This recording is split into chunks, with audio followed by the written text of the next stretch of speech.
بسم اللہ الرحمن الرحیم۔ السلام علیکم ورحمۃ اللہ وبرکاتہ۔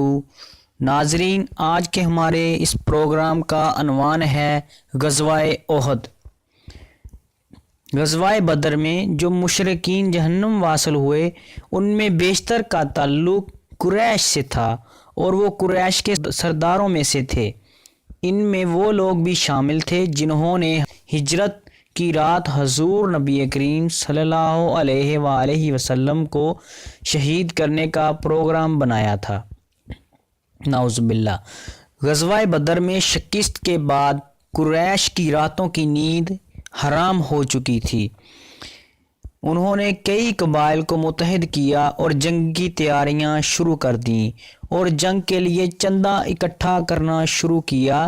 اس دوران قریش کا ایک قافلہ جو کہ سامان تجارت فروخت کرنے کے بعد ایک کثیر منافع لے کر لوٹا تھا، اس نے بھی 2.5 لاکھ درہم فراہم کر دیے۔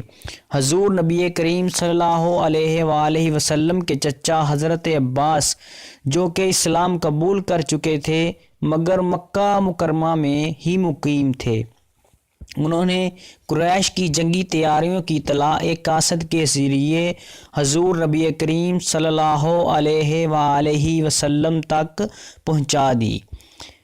ربیع الاول 3 ہجری میں مشرکین مکہ اور مجاہدین اسلام کے درمیان دوسرا معرکہ احد کے مقام پر پیش آیا۔ احد مدینہ منورہ سے 300 میل کے فاصلے پر ایک وادی ہے۔ مشرکین کا لشکر جنگی ساز و سامان سے لیس تھا اور 3000 کے نفوس پر مشتمل تھا۔ حضور نبی کریم صلی اللہ علیہ وآلہ وسلم سے صحابہ کرام رضوان اللہ علیہم کا جنگ کی تیاری کرنے کا حکم دیا اور 1000 مجاہدین کا لشکر لے کر احد کے مقام پر پہنچ گئے۔ 1000 مجاہدین کے لشکر میں سے 300 لوگ عبداللہ بن ابی سلول منافق کے ساتھ تھے، جنہوں نے رستہ ہی میں واپس جانے کا ارادہ بنا لیا اور پلٹ گئے۔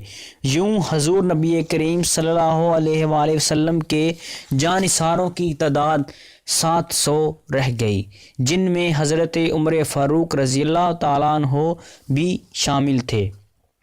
معرکہ حق و باطل شروع ہوا تو حضور نبی کریم صلی اللہ علیہ وآلہ وسلم نے حضرت عبداللہ بن جبیر رضی اللہ تعالیٰ عنہ کو 50 تیر اندازوں کے ساتھ ایک دستہ کے ہمراہ احد پہاڑ کی پشت پر تعینات کر دیا تاکہ اگر دشمن پشت سے حملہ آور ہو تو وہ انہیں روک سکیں۔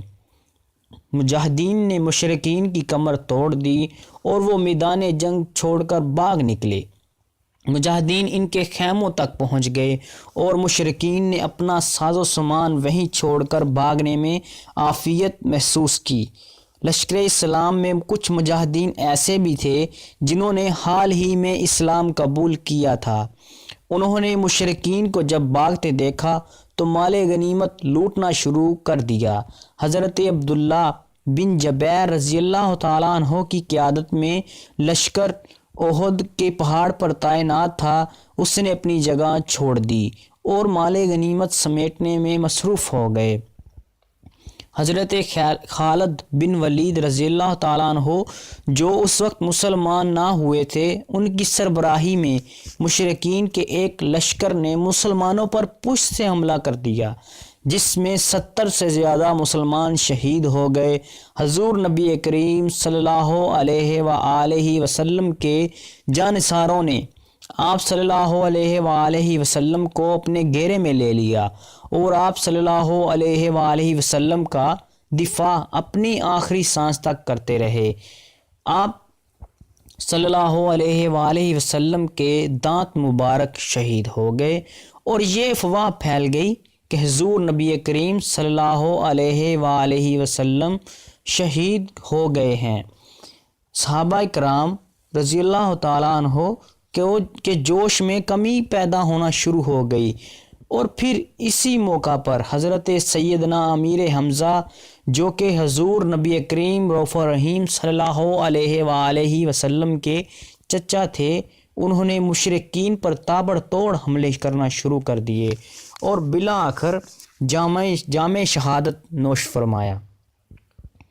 روایات میں آتا ہے کہ جب لشکر اسلام میں افراتفری پھیل گئی تو حضور نبی کریم صلی اللہ علیہ وآلہ وسلم کے 14 جانثار اس وقت آپ صلی اللہ علیہ وآلہ وسلم کے گرد جمع ہو گئے، اور ان 14 میں سے 7 مہاجر تھے اور 7 انصاری تھے۔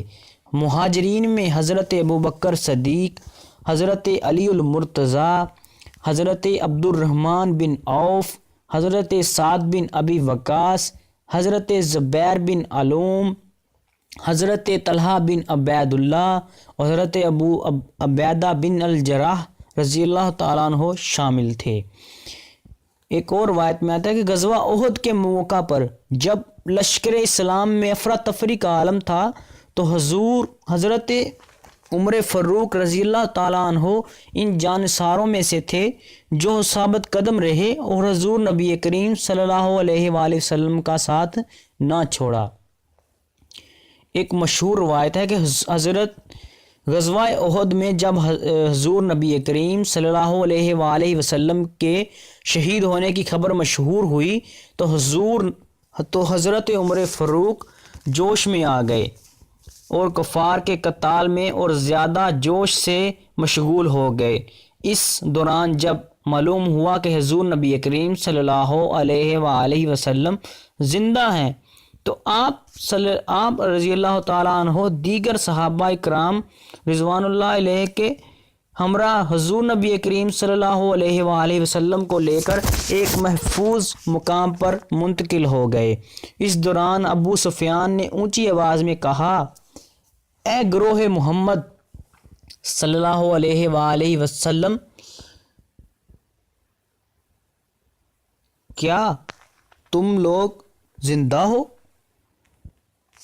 کچھ دیر بعد جب کوئی جواب نہ پا کر ابو سفیان نے پھر اونچی آواز میں کہا، اے گروہ محمد، کیا تم میں ابو بکر و عمر رضی اللہ تعالیٰ عنہ ہیں؟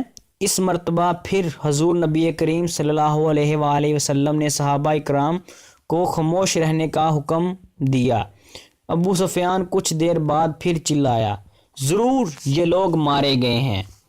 حضرت عمر فاروق رضی اللہ تعالیٰ عنہ نے اس کی ہرزہ رسائی سن کر پکارا، اے دشمن خدا، ہم سب اللہ عز و جل کے فضل سے زندہ ہیں۔ ابو سفیان نے یہ سن کر پکارا، حبل بلند ہوا۔ حضرت عمر فاروق نے حضور نبی کریم صلی اللہ علیہ وآلہ وسلم کی اجازت سے پکارا، اللہ عز و جل بلند و برتر ہے۔ ابو سفیان نے حضرت عمر فاروق رضی اللہ تعالیٰ عنہ کا جواب سن کر کہا، مارکہ احد مارکہ بدر برابر ہو گئے، یعنی ہم نے بدر کا بدلہ لے لیا۔ حضرت عمر فاروق رضی اللہ تعالیٰ عنہ نے حضور نبی کریم صلی اللہ علیہ وآلہ وسلم کے فرمانے پر پکارا، نہیں ابو سفیان، یہ برابری نہیں، کیونکہ ہمارے مقتولین جنت میں ہیں اور تمہارے مقتولین جہنم میں ہیں۔ ابو سفیان نے حضرت عمر فاروق کا یہ قول سنا تو گھوڑا دوڑاتا ہوا اپنے لشکر کے ہمراہ میدان جنگ سے بھاگ گیا۔